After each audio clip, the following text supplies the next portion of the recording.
يلا خش في حضن اخوك يا فواز يلا. الاهلي يفوز على شباب بلوزداد بنتيجه 6-1 واتك على السه، عشان النتيجه دي عزيزه على قلوبنا احنا كاهلاويه وبنحبها وبتنكد على ناس تانية، فانا قلت احطها لك على الشاشه. رخامه. انا عارف ان في ناس هتقول لي يا عم ما تخليك في فريقك، لا انا برد على حاجه حصلت.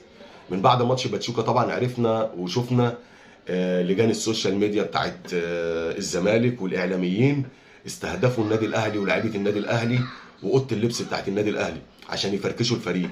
خلاص، ما هو الاهلي وقع بقى وخد، وفي بطوله راحت منه وفي ماتش راح منه، فهي دي الفرصه ادي.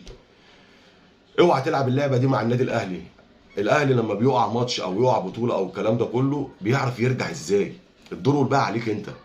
احنا بنعرف نرجع وبنعرف نقصه على اللاعب بتاعنا عشان ناخد منه النتيجه اللي انت شفتها النهارده دي. الاهلي وراه شعب. احنا شعب النادي الاهلي، جمهور النادي الاهلي في ظهر الفريق. احنا عندنا الكيان رقم واحد، ما عندناش لاعب